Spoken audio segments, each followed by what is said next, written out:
Bonjour et bienvenue sur Radio Mangalala. Dans cet épisode, on va parler de Denis Nyakero. Eh bien, Denis Nyakero Tshisekedi, né le 9 mars 1967 à Bukavu, dans la province du Sud Kivu, à la République démocratique du Congo, est issu d'une famille marquée par des épreuves précoces. Fille d'Étienne Nyakero, elle évolue sous la colonisation belge qui occupe un poste de responsabilité dans l'administration de la province unifiée du Kivu. Elle grandit dans un contexte socio-politique instable, typique de l'Est congolais. Son père et sa mère périrent tragiquement dans un accident de la route en 1968, alors que Denise n'avait qu'un an.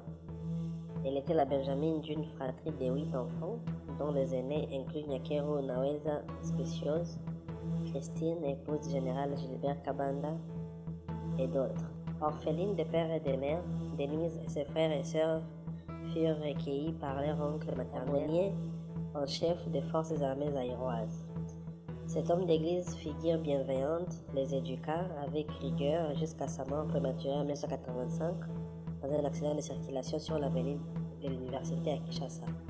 Cette perte successive forge chez la jeune Denise une résilience profonde qu'elle évoquera plus tard comme une source d'inspiration dans son engagement humanitaire, en particulier envers les femmes et les enfants vulnérables. Malgré ces drames, Denis Nyakero Tshisekedi poursuit une scolarité exemplaire. Elle accomplit ses études primaires et secondaires avec succès à Kinshasa, où la famille s'était installée. Passionnée par les soins aux autres, un trait hérité de son éducation catholique, elle suit ensuite une formation professionnelle d'aide-soignante.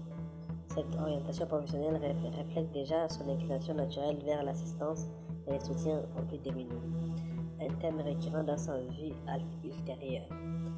Bien que les détails précis sur sa carrière précoce soient discrètes, on sait qu'avant son entrée dans la sphère publique, elle mena une vie familiale modeste, loin de feu de la rampe.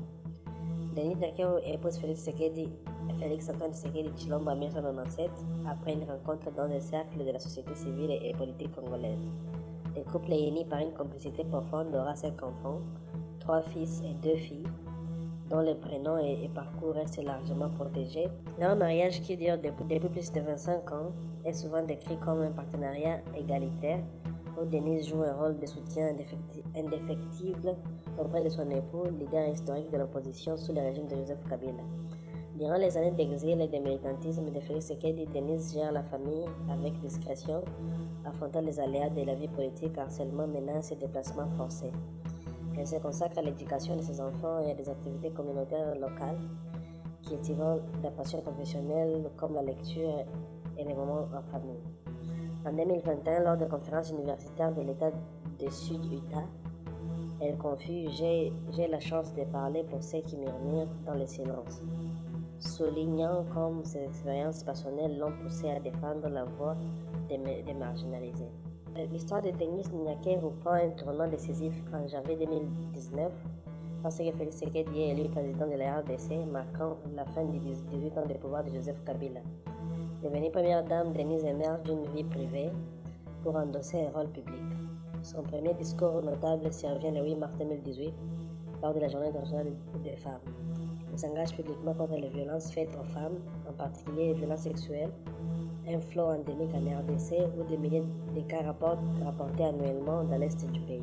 Dès lors, elle multiplie les initiatives diplomatiques et humanitaires. En mars 2022, elle visite la police nationale congolaise à Kinshasa pour un atelier avec la MONUSCO sur l'intégration du genre et les opérations de maintien de paix. Elle préside également des événements comme la clôture de la Journée internationale des sages-femmes en 2023, inspectant les services de santé maternelle au camp colonel Tchachi, et démontre un engagement concret pour l'amélioration des soins prénataux et postnataux. Le cœur de l'action de Denis Tshisekedi réside dans la fondation Denis Nyakero Tshisekedi, qu'elle a fondée en mai 2019, peu après l'élection de son mari. Cette organisation à but non lucratif vise à faire taire les préjugés entourant les statuts des femmes en RDC et à bâtir une société égalitaire structurée autour de 4 axes principaux: l'éducation, santé et lutte contre les violences basées sur les genres. L'automatisation des femmes. L'engagement de Denis Nyakero est salué mondialement. En mai 2019, l'UNFPA la nomme ambassadrice de bonne volonté pour la lutte contre la violence basée sur les genres et l'automatisation des femmes. En décembre En décembre de la même année, elle est désignée championne mondiale pour la prévention de la violence sexuelle liée au conflit par le bureau de la représentante spéciale du secrétaire général des Nations Unies. Ces titres soulignent son rôle diplomatique et elle représente la RDC dans les forums comme l'organisation des premières dames d'Afrique pour le développement, où elle est membre actif. À 58 ans, Denise Nyakero incarne une première dame moderne, discrète mais déterminée, philanthropique et influente. Son parcours d'orpheline à Bukavu à la leader humanitaire illustre la résilience congolaise avec son époux, dont le mandat s'est poursuivi au-delà de 2023. Elle contribue à la stabilité politique et au développement de la RDC, malgré les défis persistants comme les conflits à l'Est. Son legs, une génération de femmes et de filles congolaises mieux armées pour un avenir égalitaire, où quand les femmes s'élèvent, les nations s'élèvent avec